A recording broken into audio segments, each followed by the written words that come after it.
장사하자 장사하자 장사하자 먹고 살자 오늘도 방실방실 밝은 대한민국의 하늘.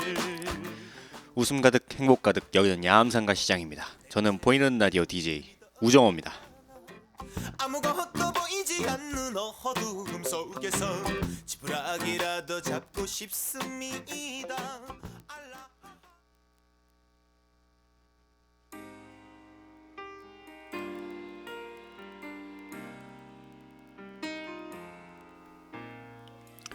오늘 11월 4일 첫 노래로 블리티의 두근두근 듣고 오도록 하겠습니다. 나를 본 순간 falling love 빛이 난 너무 멋진 걸 어쩌지 네가 너무 좋아져서 내 맘. 오늘 11월 4일 첫 노래로 블리티의 두근두근 듣고 왔습니다. 오늘도 이제 11월의 첫 번째 주말이 또 이제 내일이면 또 시작이 됩니다. 내일 오늘 금요일인데 또 날씨가 약간 좀 쌀쌀하긴 해도 그래도 이 며칠 사이에서는 가장 좀 포근한 편이 아닌가 싶어요. 햇빛도 조금 내리쬐기도 하고 이런 날 좀 뭐 주말에 어디 좀 제가 그 말씀드렸던 음식들 뭐 그런 것들 다 싸가지고 만들어가지고 가족끼리 어디 좀 놀러 가는 것도 괜찮지 않나 싶기도 합니다. 그 해파랑길인가? 네, 저번 주인가요? 저번 주인지 갑자기 기억이 안 나네. 네, 해파랑길 제가 동해안에 해파랑길 말씀드렸잖아요. 그 해파랑길도 좀 걸으시면서 약간 좀 추울 수도 있으니까 뭐 이제 뭐 좀 따뜻하게 입고 그 걷다가 회 좀 먹다가 네, 뭐 이런저런 얘기하다가 뭐 그러면 참 좋을 것 같다라는 생각이 듭니다. 네. 사실 그 아이들이랑 이게 만약 부모가 돼가지고 아이들이랑 같이 여행을 갈 수 있다는 거는 굉장히 큰 축복이 아닌가 싶기도 해요. 네. 뭔 얘기가 될 거였지? 네. 어쨌거나 오늘 보이는 라디오에서는 1부 문화의 날 그리고 2부 첫 순서 모두가 함께하는 심리 테스트 오늘 마지막 순서는 뭐 하는 애들이지까지 이렇게 또 준비가 되어 있습니다. 저희 아암상가 시장 보이는 라디오에서 듣고 싶은 노래 뭐 사연 있으시면 언제든지 주세요. 그럼 제가 노래도 틀어드리고 사연도 읽어드리도록 하겠습니다. 혹시 노래들을 그 뭐 그냥 어떤 특정한 노래를 모르셔도 가사라든지 아니면 가수 뭐 이런 것만 말씀하셔도 제가 어떻게든 귀신같이 찾아가지고 틀어드리거든요. 많이 알려주시면 제가 노래 막 틀어드리도록 하겠습니다. 그럼 오늘 1부 시작하기 전에 노래 한 곡 듣고 오도록 하겠습니다. 영웅의 정 듣고 오도록 하겠습니다.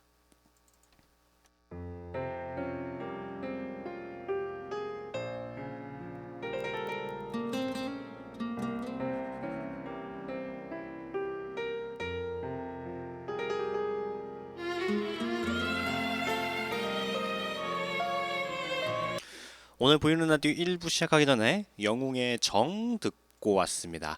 오늘 보이는 라디오 1부에서는 문화의 날 시간입니다. 오늘 문화의 날에서도 어떤 이야기를 할까 제가 좀 생각을 하다가 문득 그냥 아무 생각 없이 제가 누워 있었거든요. 집에서 이렇게 누워 있는데 아무 생각 없이 누워 있는데 갑자기 입이 흥얼거리더라고요. 아리랑 아리랑 아라리요. 갑자기 이 노래가 갑자기 생각이 나는 거예요. 그래가지고 무릎을 탁 치고 문화의 날에서 한번 아리랑을 해줘야겠다 해가지고 제가 아리랑에 대한 걸 슬쩍 한번 알아본 다음에 한번 오늘 해보도록 하겠습니다. 오늘 문화의 날에서는 아리랑에 대한 이야기를 합니다. 아리랑은 우리나라는 물론 그 다른 나라의 이제 우리나라 한민족 그러니까 이제 재외동포 사람들 사회에서도 굉장히 널리 애창되는 민요죠. 네, 우리나라 사람이라면은 누구든지 부를 수 있는 노래입니다. 아리랑은 아리랑 아라리오라는 후렴과 사설로 이루어져 있는 형태의 노래로 특정 지역과 이제 개인의 창작물이 아니라 여러 세대에 걸쳐서 각 지역에서 이제 입에서 입으로 계속해서 전해 내려온 뭐 그렇게 된 게 이제 아리랑이에요.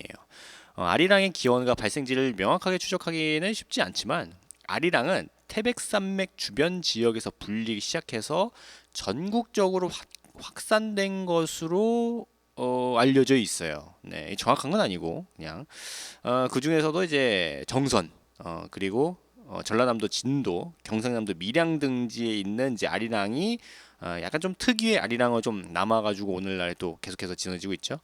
아리랑에 대한 역사 기록으로는 흥선대원군이 경복궁을 중건할 당시에 전국 각지에서 이제 그 노동자들을 이제 징발했을 거 아니에요. 나라에 그 이제 궁궐 짓는 거니까 이제 뭐 그런 사람들 이제 다 불렀을 때 그 노동자들이 이제 힘드니까 이게 막 그 건물 이제 경복궁 짓다가 힘드니까 새참 먹으면서 이제 노래를 불렀던 거가 기록이 돼 있어요. 이 아리랑이. 네. 1910년 한일 강제 병합 소식을 듣자 비통함을 이기지 못하고 자결한 매천 황현의 매천야록에는 다음과 같은 내용이 기록되어 있습니다. 고종은 밤만 되면 전등을 켜놓고 배우들을 불러 새로운 노래를 부르라고 했다. 이번 곡은 아리랑 타령이라고 했다. 이 타령은 마른 곡조를 길게 빼는 것을 세속에서 일컫는 말이다. 민영주는 배우들을 거느리고 오직 아리랑 타령만 전담하고 있으면서 그 우열을 논하여 금은으로 상을 주었다. 이 내용을 살펴보면 고종 임금도 아리랑을 즐겼고 당시에도 우열을 논할 정도로 다양한 아리랑이 불렸던 것으로 짐작할 수 있다.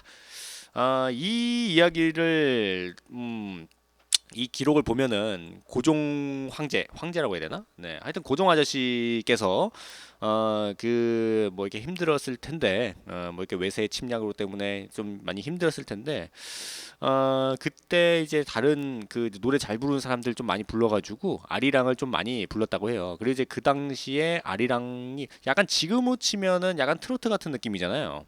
약간 좀 대중음악 같은 느낌이니까 여러 아리랑이 있었겠죠. 뭐 정선 아리랑 할 거, 뭐 정선 아리랑, 밀양 아리랑 할 것 없이 막 다양한 아리랑이 있었을 텐데 그 아리랑을 들으면서 어떤 그 취미 생활이라고 하나요? 뭐 그런 걸 좀 즐겼다고 합니다.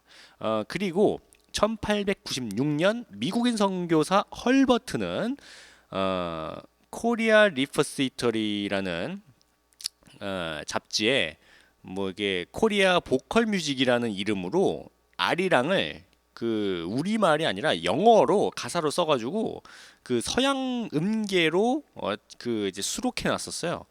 헐버트 선교사는 아리랑이 1883년부터 대중적인 애호를 받게 되었고 제각기 다른 내용이지만 후림은 변하지 않고 쓰인다. 뭐 이런 식으로 해설과 함께 조선인에게 아리랑은 쌀이다라고 표현을 했습니다.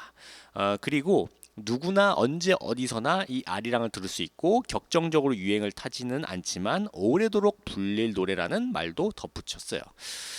그러니까 우리가 밥 먹듯이 이게 밥이 뭐 이렇게 엄청난 맛은 아니지만 우리가 수천 년 동안 쌀을 먹어왔잖아요. 이런 것처럼 아리랑 역시 계속해서 이렇게 우리의 약간 그 쌀처럼 뭐 잇든다 뭐 이런 느낌으로 이제 이 헐버트 아저씨가 쓴 건데 어느 정도 맞는 것 같긴 합니다. 네, 뭔가 이제 어딜 가든지 아리랑은 부를 수 있잖아요. 네, 미국을 가든지 뭐 독일을 가든지 뭐 어딜 가든지 아리랑 이제 그 우리나라 사람들이 있으면 어디든지 아리랑을 부를 수 있으니까 굉장히 좀 놀라운 음악인 것 같긴 합니다. 네. 그럼 이쯤에서 노래 한번 듣고 오도록 하겠습니다. 김유나의 일어나 그리고 예원의 모란꽃 필 때면 이렇게 두 노래 듣고 오도록 하겠습니다.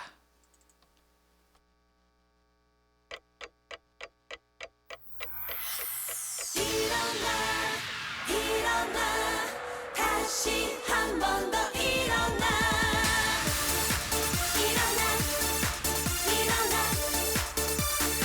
노래 듣고 왔습니다. 네. 김유나의 일어나 그리고 예원의 모란꽃 필 때면 듣고 왔습니다. 지금 보이는 라디오 1부 문화의 날 아리랑에 대한 이야기를 하고 있습니다. 네. 근데 이제 오늘날 우리가 알고 있는 아리랑은 1926년 나온규에 의해 제작된 영화 아리랑의 주제곡이에요. 영화 아리랑은 1926년 4월과 6월 사이에 서울 안암동에서 촬영이 시작되었고 그해 10월 1일에 단성사에서 첫 상영이 되었거든요. 영화가 만들어지고 상영되던 1926년은 여러 사건이 일어난 해이기도 합니다. 우리 대한민국이 아니지. 대한제국의 마지막 황제였던 순종이 1926년 4월 25일 서거한 겁니다. 나운규를 비롯한 영화 스태프들이 서울 안암동에서 영화 아리랑을 촬영하던 시점과 묘하게 겹치죠. 아마도 나운규와 그 스태프들은 영화 촬영 중에 또는 그 직전에 순종 황제의 서거 소식을 들었을 거예요. 순종 황제의 인산일인 6월 10일에는 대규모 만세 시위가 벌였죠. 일명 60만세 운동. 이를 주도한 이들 중에는 영화 아리랑의 주인공들과 같이 농촌에서 상경한 유학생들도 많았다고 해요. 영화 아리랑이 첫 상영을 하던 날에는 그 경복궁 흥례문을 헐고 그 자리에 조선총독부의 건물을 완공하고 나서 이를 축하하는 낙성식이 있었던 날이기도 합니다. 이렇게 이제 영화 아리랑은 1926년에 식민지 조선에서 가장 극적인 상황에서 제작되고 상영되었던 거예요. 한편 나운규는 아리랑을 제작할 때 그 헐리우드식의 빠른 전개와 유머를 도입해가지고 관객이 지루하지 않는 영화를 만들려고 했다고 회고했어요. 이러한 상업적인 요소와 더불어서 식민지 시대를 살아가는 조선의 자화상이 함께 그려졌기 때문에 영화 아리랑은 상업적으로도 크게 흥행을 하게 된 겁니다. 영화는 한반도 전역에서 순회 상영을 통해서 굉장히 큰 인기를 끌었어요. 간도와 일본에 이르기까지 조선인이 있는 곳에서는 어디든지 상영이 되었습니다. 이는 결국 영화 주제가인 아리랑 노래가 한반도에서 일본 만주를 넘어 중앙아시아까지 꽃씨처럼 퍼져나가게 되는 계기가 되었던 거예요. 당시 영화 아리랑은 무성 영화였기 때문에 변사 있죠? 변사. 네, 변사에 의해서 대사가 전달되었고 배경음악은 단성사 악단에 의해서 실황으로 연주되었던 겁니다. 이때 극장에서는 바이올린으로 아리랑을 연주했거든요.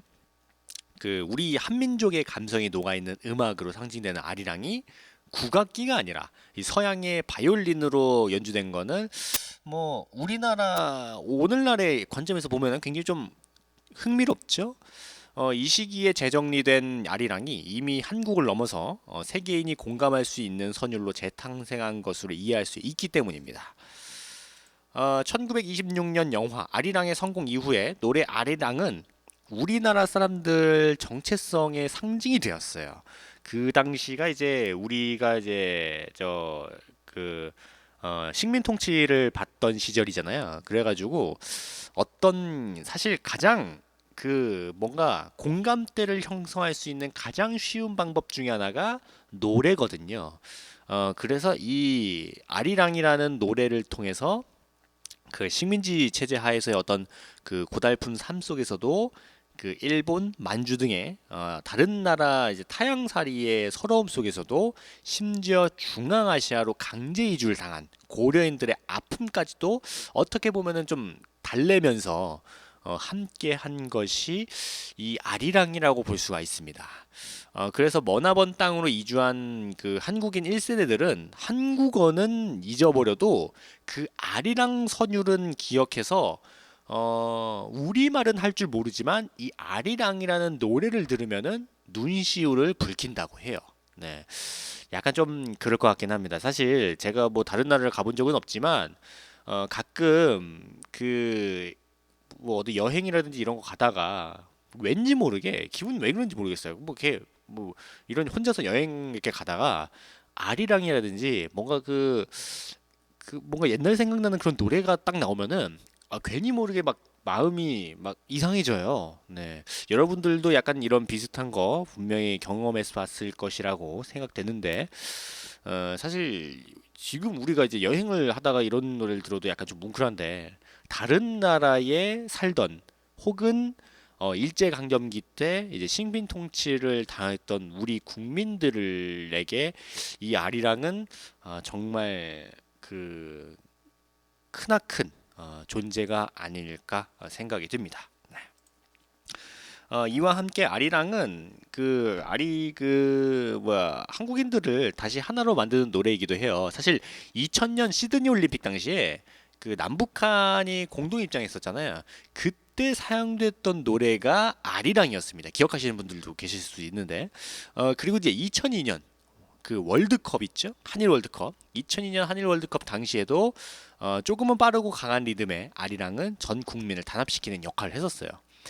그때 이제 그 저는 사실 2000년 시드니 올림픽은 잘 기억이 안 나는데 2002 한일 월드컵은 기억이 나거든요.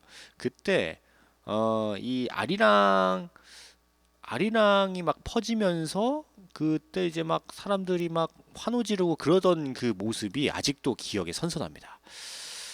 지금 한 10여 년이 지났는데도 아직까지도 그 한일 월드컵이 제 가슴속에 남아 있는 거 보면은 정말 그 한일 월드컵이 정말 크긴 컸나 봐요, 우리한테. 네. 어쨌거나 이렇게 우리나라 사람들에게 이제 쌀과 같은 그런 존재라고 할 수 있는 이 아리랑은 2012년 인류 무형유산으로 등재되었어요.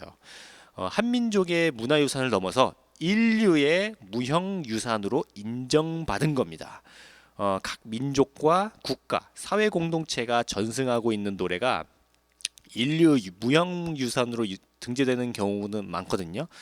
근데 이제 아리랑은 한민족의 네트워크를 형성하는 의미로서만 아니라 세계인들의 마음을 울릴 수 있는 선율과 감성을 가졌다라는 그런 장점이 있다고 평가할 수가 있어요. 누구도 알아주지 않을 것 같은 그런 민간의 노래였지만 아리랑은 대한민국의 대표 음악, 나아가서 이제는 국민 대통합의 상징으로 자리매김해 나가고 있습니다. 하지만 아리랑은 원래 그러하듯이 이 땅의 소박한 서민들의 노래거든요. 그러니까 아리랑이 누구의 것이다 라고 하는 것보다 아리랑 그 자체가 우리가 이 시대에 맞게 향유하고 즐길 줄 아는 그런 문화 인식, 그러한 가치의 발견이 더 의미 있는 이라고 생각이 돼요. 그래서 이제 한국인이 있기 때문에 아리랑이 있기도 하지만 아리랑이 있기 때문에 우리나라 사람과 우리의 문화의 어떤 존재 가치가 더욱 빛날 수 있는 게 아닐까 생각이 됩니다.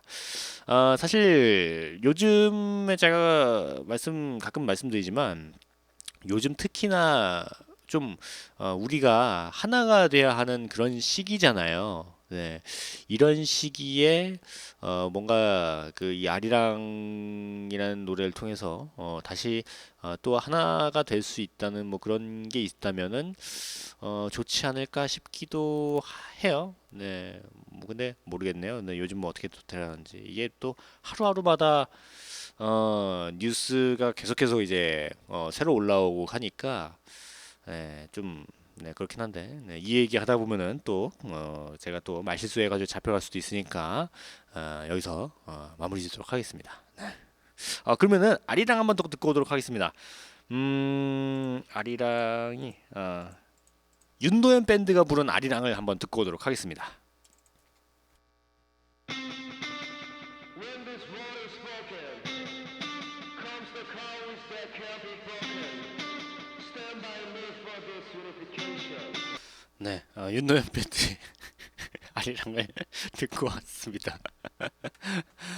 오늘 보이는 라디오 1부에서는 문화의 날, 조선인들에게는 쌀과 같은 존재, 이 오랫동안 불려질 이 아리랑에 대한 이야기를 아주 간략하게 또 해드렸는데 몰라요. 이 아리랑에 대한 이야기가 좀 은근히 좀 있거든요. 근데 제가 좀 편집한 게 많아가지고 다음 문화의 날 시간에도 아리랑에 대한 이야기를 또 가져올지도 모르니까 긴장하시고 계속해서 다음 시간에도 많이 들어주시면 좋을 것 같습니다. 그러면 저희 암상가시장 노래교실 노래 듣고 잠시 후 2부에서 또 뵈야 되는데 잠시 후 2부에서는 첫 순서 심리 테스트 그리고 마지막 순서 뭐 하는 애들지까지 이렇게 두 준비가 되어 있죠. 저희 암상가시장 보이는 라디오에서 듣고 싶은 노래 있으시면 언제든지 말씀해 주세요. 그러면 제가 노래 틀어드리도록 하겠습니다. 아주 마구마구 틀어드릴게요. 네. 그러면은 김두일의 내 탓 인생부터 저희 암상가시장 노래교실 노래 듣고 잠시 후 2부에서 뵙도록 하겠습니다.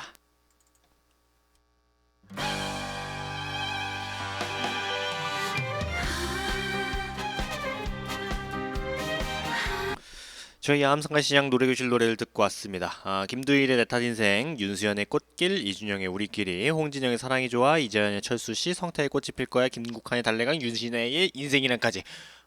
이렇게 저희 함성가시장 노래교실 노래를 듣고 왔습니다.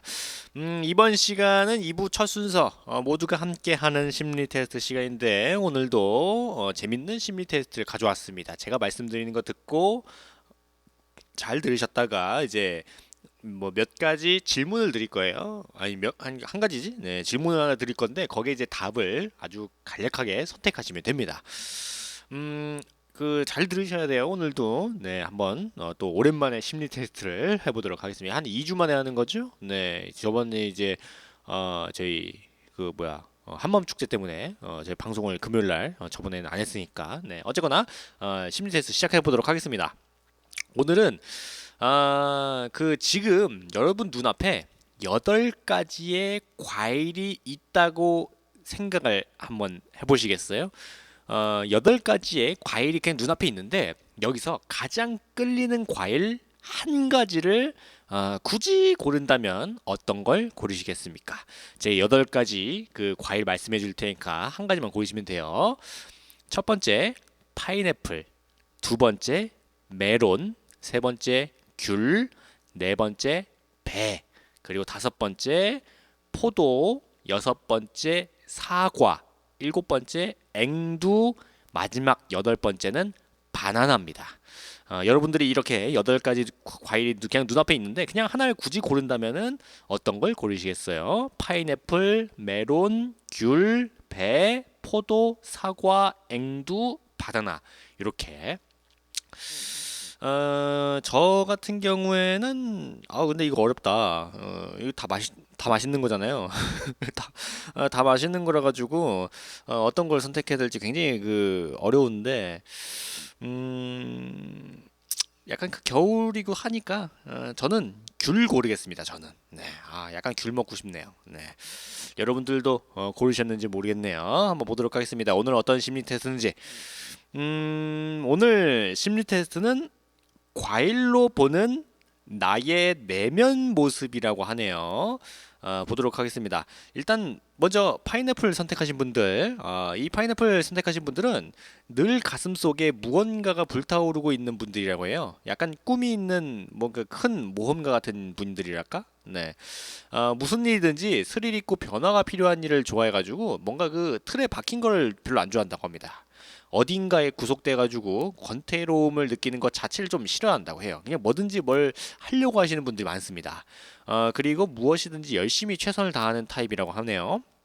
하지만 사람을 좀 그 가려내는 그런 경향이 있어요. 그러니까 좀 호불호가 좀 갈리다 보니까 사람을 만날 때 그 사람의 어떤 첫인상만으로 사람을 평가하는 일도 종종 있다고 해요.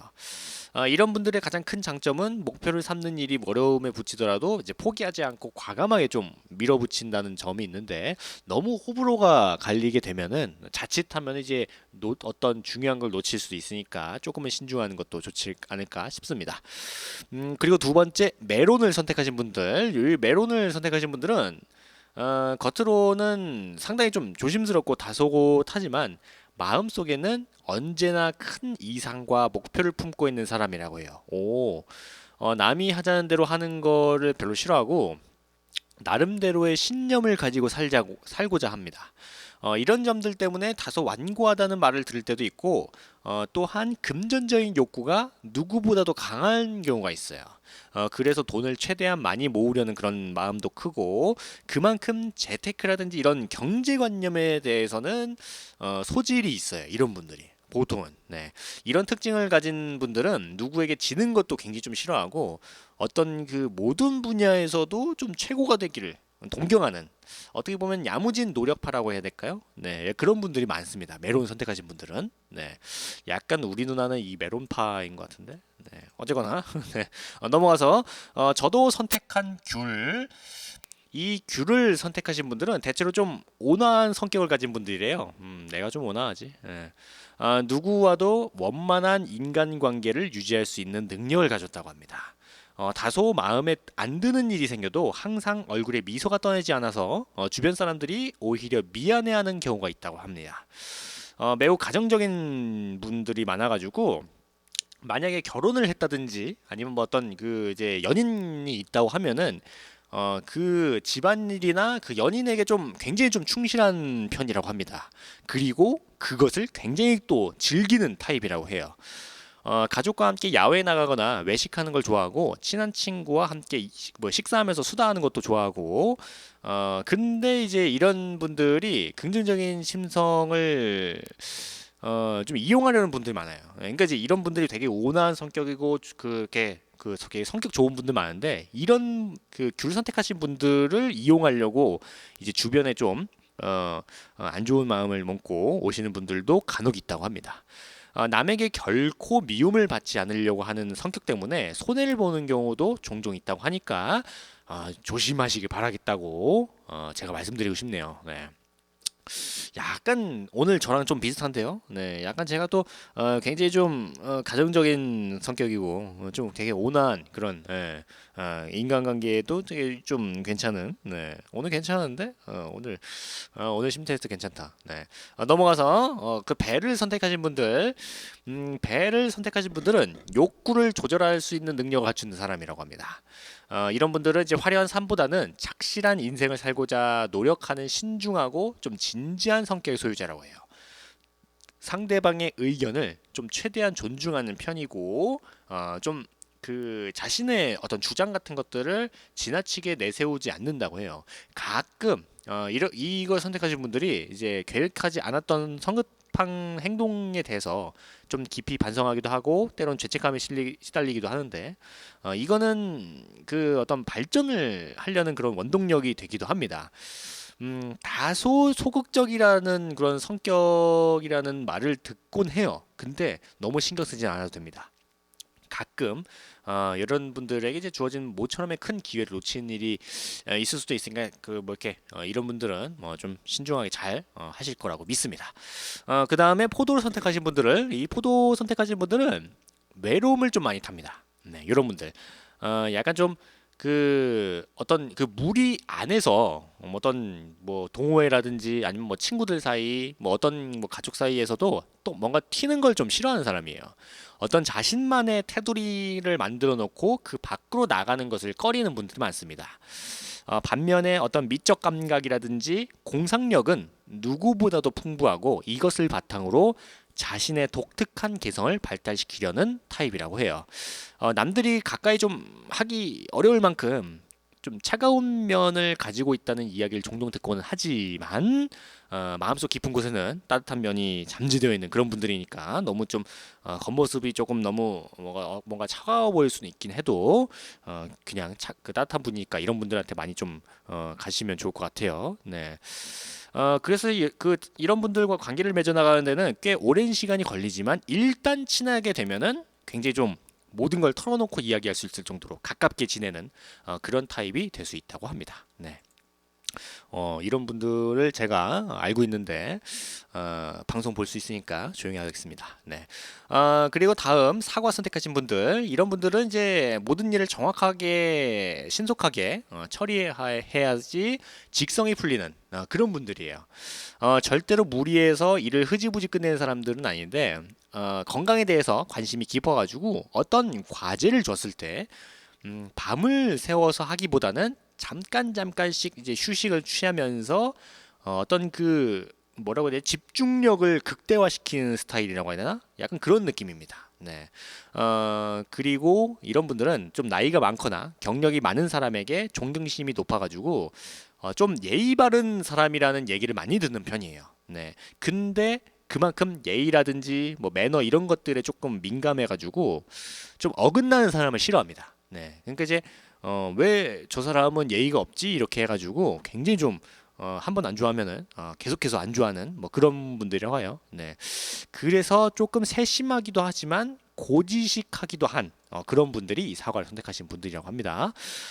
그 다음으로 이제 7번째 앵두 선택하신 분들.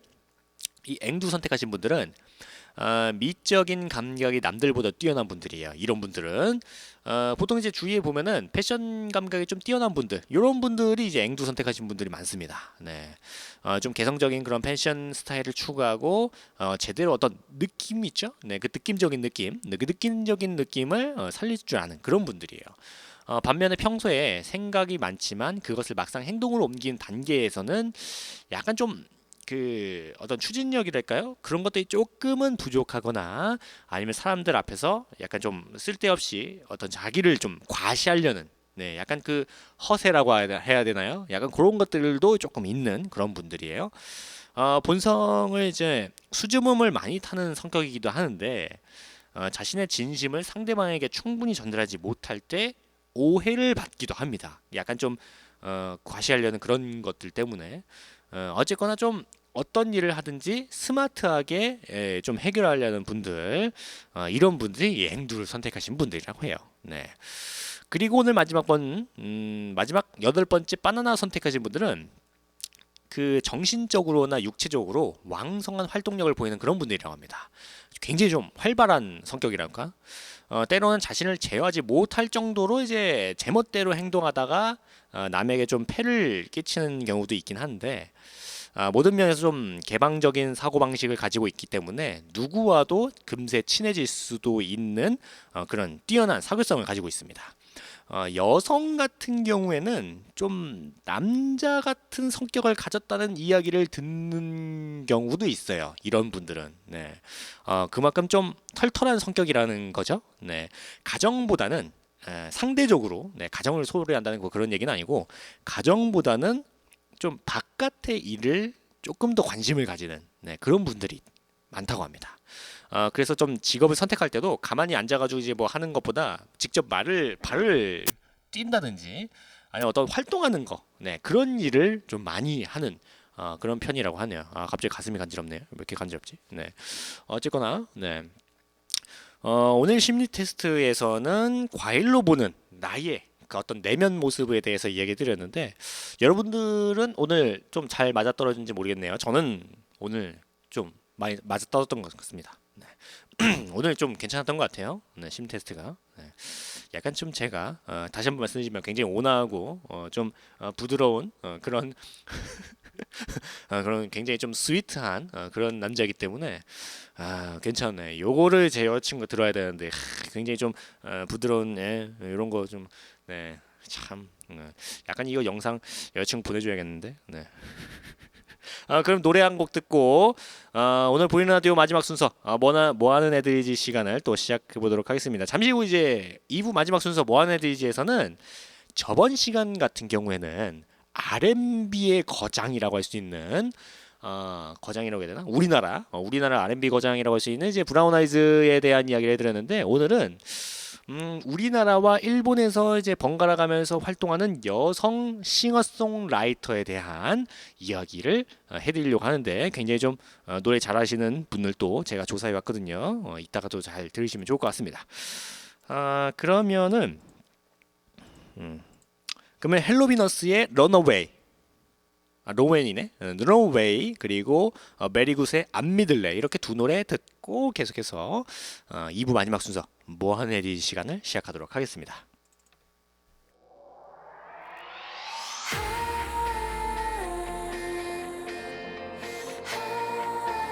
것 같습니다. 헬로비너스의 런웨이 그리고 메리굿의 안 믿을래 이렇게 두 노래 듣고 왔습니다. 오늘 마지막 순서 뭐하는 애들지 시간을 이제 시작해야 하는데 뭐하는 애들지 시간에서는 이제 좀 젊은 그 가수들을 제가 소개해드리는 그런 시간이에요. 오늘은 아까 잠깐 언급해드렸듯이 우리나라와 일본에서 활동하는 여성 싱어송라이터 이자 전 라디오 DJ인 윤하 씨에 대한 이야기를 해드릴까 합니다. 일본에서는 유나, 우리나라에서는 윤하라는 이름으로 활동하고 있죠.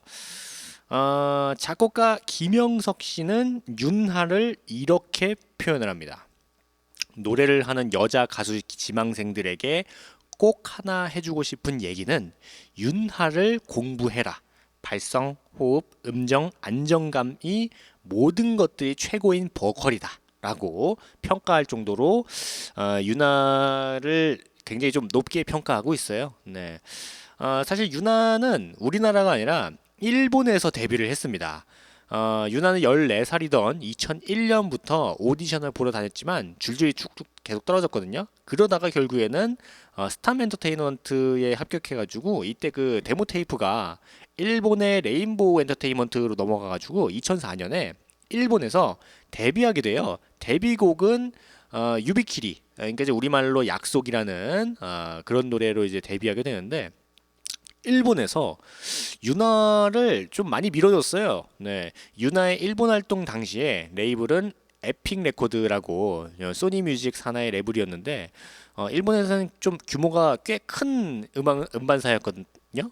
네, 그래서 유나의 푸시 역시 신인치고는 꽤 괜찮게 밀어줬습니다. 네, 두 번째 싱글인 호키보시, 그러니까 이제 해성은 블리치 엔딩곡에 타이업 되었고 뮤직 스테이션 첫 출연이라는 상당한 어떤 그 이제 푸시를 받았습니다.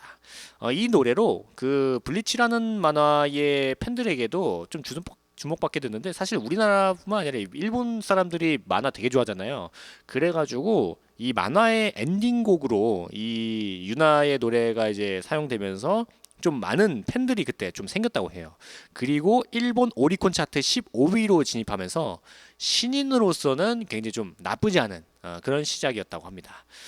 그런데 나중에 좀 우리나라에 데뷔할 때 그 잠깐 말씀드렸던 그 오리콘 진입한 거 있죠? 그거를 이제 홍보 전략의 하나로서 그 써가지고 일본에서 정말로 큰 인기를 얻은 것처럼 보이려 했지만 사실 그 호키보시 외에 이렇게 좀 뭐 이렇다 할 그 성공을 거둔 곡은 없었어요. 네, 해당 곡도 약간 그 블리치라는 만화에 이제 좀 묻어가는 듯한 느낌. 네, 약간 뭐 그런 느낌이었어요. 네, 일본 내에서는 인지도도 낮은 가수 중에 하나에 불과했습니다. 나중에 영화 터치의 OST에 기록된 타치나 호우복디시 때보다 더 높은 오리콘 차트 순위를 기록한 적은 있지만 순위만 그렇고 사실 그 판매량 같은 거는 그 해성이 더 높았어요. 네. 그리고 2005년에 이 10월에 일본에서 정규 1집 앨범 고 유나라는 앨범을 냈습니다. 사실 일본 활동 시기에는 우리나라에서도 그녀의 인지도가 거의 없었어요. 그나마 이제 알려진 게 이제 아까 말씀드렸던 그 블리치라는 만화의 엔딩곡에 이제 이 유나의 노래가 쓰였다. 뭐 거의 그 정도 수준. 네, 뭐 그 정도였거든요. 그러던 중에 2006년 7월에 네, KBS 인간극장에 소녀 윤하 도쿄를 사로잡다라는 제목으로 이제 5부작으로 이제 방영된 다음에 인지도가 확 올라갔어요. 네, 그 다음에 이제 우리나라로 역진출하는 과정에서 일본 활동했던 그 경력 같은 것들이 큰 주목을 받았던 거죠. 참고로 2008년 에픽 레코드와의 계약은 해지됐고 이제 1년간 일본에서의 활동을 쉬다가 2009년에 다른 이제 기획사로 이제 옮겨갔었어요. 네. 그 후로도 이제 일본에서 음반을 내고 있는데 한 300장, 네, 한 300장 정도, 8년 정도, 네, 그렇게 많이 팔리진 않았어요. 그 당시에는, 네, 지금은 모르겠지만, 네, 그때 당시에는 이제 신인 시절 때는 사실 우리나라, 아니 일본에서는 뭐 그렇게 좀 그 많이 팔리진 않았어요. 네. 요거 얘기해도 되나? 네. 그럼 이쯤에서 유나의 노래를 한번 또 듣고 오도록 하겠습니다. 뭐 이게 더 얘기하다가는 큰일 날 것 같네. 네. 유나의 연애 조건 그리고 고백하기 좋은 날 이렇게 두 노래 듣고 오도록 하겠습니다.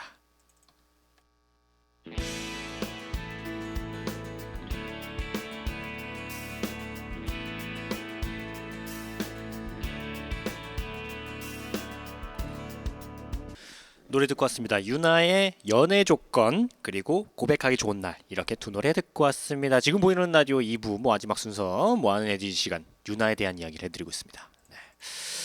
2006년 12월에 디지털 싱글 에디션이라는 앨범으로 처음으로 우리나라에 데뷔했어요. 그동안 이제 일본에서만 이제 활동을 하다가 이 앨범의 수록곡인 기다리다라는 노래가 사실 거의 10년이 지났잖아요. 근데 지금까지도 꾸준하게 인기를 얻고 있어요.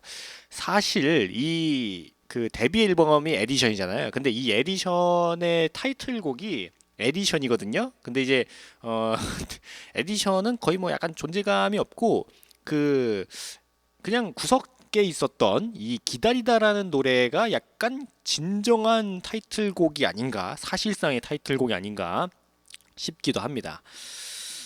근데 이제 이 에디션은 꽤 많은 시간이 지나가지고 이제 애니메이션 마기라는 뭐 만화가 있대요. 거기 이제 뭐 오프닝 곡이랑 뭐 그런 걸 썼다고 하니까 모르겠네요. 이게 뭔 얘기인지 만화는 잘 몰라가지고 네 어쨌거나 이제 만화에 썼대요 또. 네.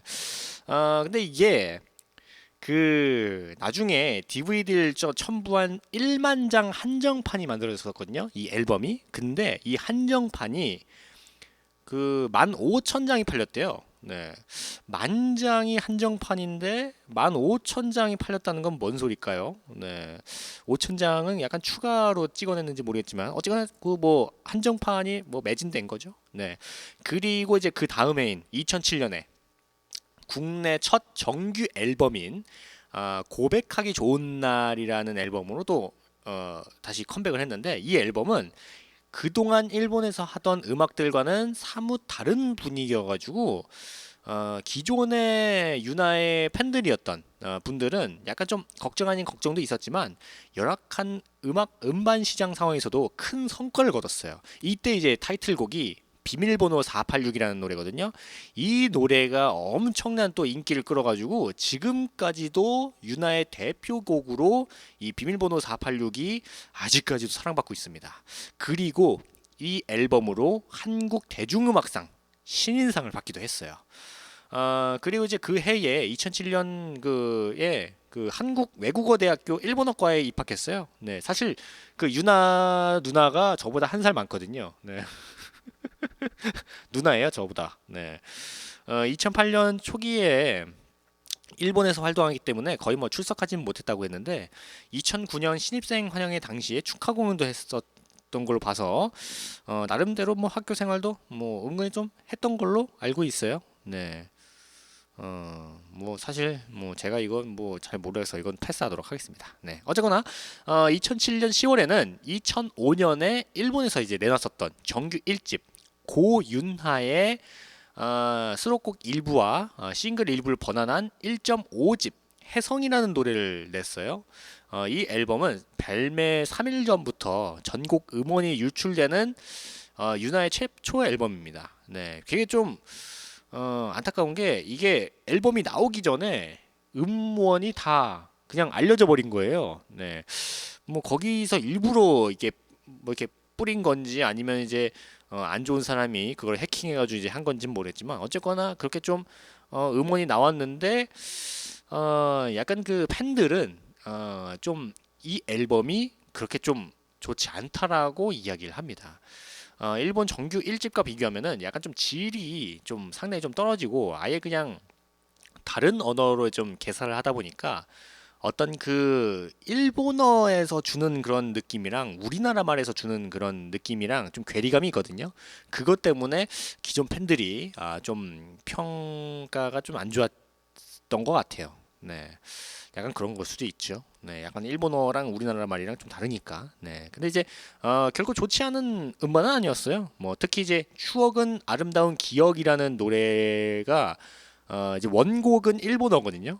이제 원곡은 이제 유나가 이제 일본어로 해가지고 이제 만들었었는데 이거를 이제 2007년에 이제 우리나라 말로 바꿔가지고 이제 불렀는데 이 노래는 네, 그 중에서도 좀 가장 괜찮은 노래가 아닌가 싶기도 합니다. 네.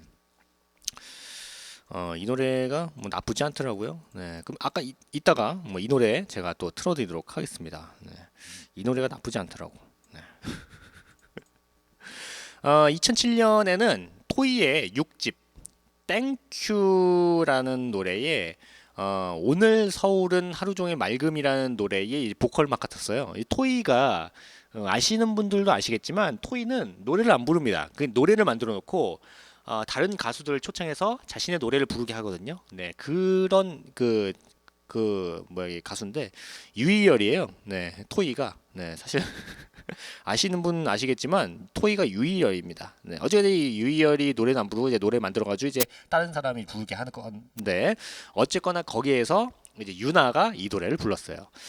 이 노래는 유나의 가창력이 빛나는 곡 중에 하나로 여러 음악가가 참여한 이 앨범 내에서도 상당한 어떤 인기를 끌어가지고 라디오 같은 데에서도 그 한동안 좀 신청곡으로 많이 좀 나왔었어요. 이게 네, 흔히 오서말이라고 이제 줄여가지고 말을 했는데 요거는 이제 유나가 녹음을 하니까 그 유희열이 한 번에 오케이를 했다고 합니다. 네. 근데 이제 유나가 돌아와가지고 이제 생각해보니까 약간 부족한 것 같은데 그래가지고 유희열한테 다시 이제 전화해가지고 이게 좀 아닌 것 같다. 다시 녹음하자. 그래가지고 뭐 그런 이야기가 있는데 후에 유희열이 좀 밝혔었어요. 본인이 오케이를 했는데 재녹음을 하자고 가수에게 연락 온 경우는 이때가 처음이었다고 합니다. 네. 유희열 말대로 유나가 얼마나 본인 목소리가 입히는 곡의 완성도를 신경 쓰는지 알 수 있는 대목이에요. 발매된 곡의 퀄리티를 생각해 보면은 이전 녹음이 어땠건 재녹음은 매우 성공적이라는 것을 느낄 수 있습니다. 2014년 유희열의 스케치북에 출연해가지고 이제 그 유희열이 토이잖아요. 그래가지고 이제 자기가 만들어놓은 그 이제 노래 그거를 라이브로 직접 피아노 반주한 그 유희열이 직접 피아노 반주하면서 거기에 맞춰서 유나가 부르는 노래가 있었거든요. 그래서 손에 꼽히는 라이브 무대 중에 하나로 아직까지도 회자되는 그런 모습입니다. 네, 제가 언제 제가 이거 한번 노래 틀어드리도록 하겠습니다. 네, 그럼 이쯤에서 루나 노래를 다시 또 듣고 오도록 하겠습니다. 유나의 비밀번호 486 그리고 추억은 아름다운 기억 이렇게 두 노래 듣고 오도록 하겠습니다.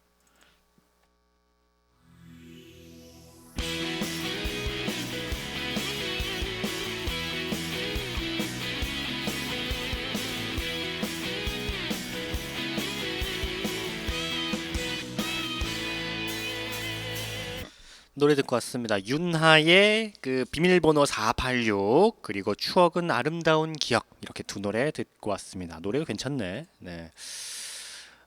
지금 보이는 라디오 2부 뭐하는 애들지 시간 윤하에 대한 이야기를 해드리고 있습니다. 2007년에 데뷔했던 신인 중에서는 그 뭐 주로 아이돌 그룹이 대부분이었는데 그때 데뷔했던 신인들 중에서는 이 빅뱅과 함께 윤하가 좀 실력파로 취급받고 있습니다. 특히나 그 이제 피아노를 치면서 시원시원하게 이제 부르는 가창력으로 한일 양쪽에서 많은 화제가 됐어요. 그리고 그 가창력이 정말 좋아서 그런지 나가수 있죠? 나는 가수다. 네, 여기에 최연소의 나이로 출연을 했었죠. 사실 그때 저 굉장히 깜짝 놀랐어요. 사실 나는 가수다가 제가 그 군대 있을 때 처음 이제 했었거든요. 그 임재범 나오고 그때, 네, 김건모 막 떨어지고, 네, 그때 제가 군대 있을 때 이제 했었는데, 그때 보면은 막 임재범, 뭐 이게 저 박정현, 그리고 누가 있었나? 이소라, 뭐 윤도현 또 누가 있었죠? 네, 갑자기 기억이 안 나네. 네, 하여튼 뭐 그렇게 좀 쟁쟁한 그런 가수들이 나왔었는데 여기에 윤하가 나온다는 이야기를 그 뒤에 듣고 굉장히 깜짝 놀랐습니다. 유나가 이 정도로 노래를 잘 부르나? 사실 그때까지는 제가 유나를 잘 몰랐어요. 사실 제가 그 아이돌에 대한 그런 게 노래를 별로 안 좋아한 게 있어가지고 그때까지 안 들었었거든요. 근데 유나가 나온다 그러길래 유나가 뭐 노래를 얼마나 하길래 그러지? 하고 제가 노래를 한번 찾아가 들어봤거든요. 유나는 노래 잘하더라고요. 예, 유나는 진짜 잘하더라고요. 약간 아이유도 노래 잘하는데 유나도 잘하더라고요. 네. 어쨌거나 의심할 필요 없이 유나는 정말 실력적으로 좀 그 굉장히 높은 위치에 있다는 것을 알 수가 있습니다. 유희열도 유나의 가창력에 대해서 굉장히 극찬한 것도 있고 아까 제가 맨 처음에 말씀드렸던 것처럼 작곡가들도 그 이제 유나에 대해서 굉장히 좀 칭찬을 많이 하는 편이잖아요. KBS 불후의 명곡의 이선희 편에서도 그 이제 유나가 나왔었는데 이선희 씨가 또 직접 이 유나를 또 칭찬하기도 했습니다.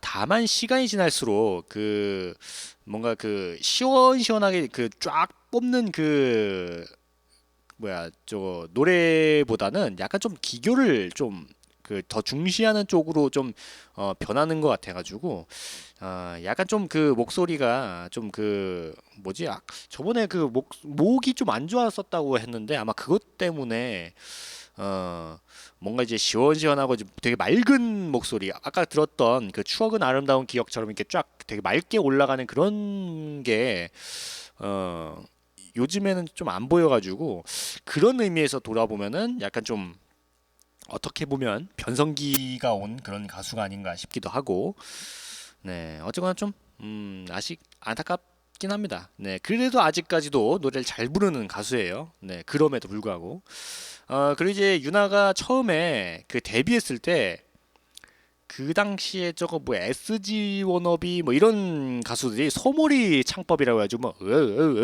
막 이렇게 노래 부르는 게 있었거든요. 근데 저는 그거 정말 싫어했어요. 지금도 굉장히 싫어하고.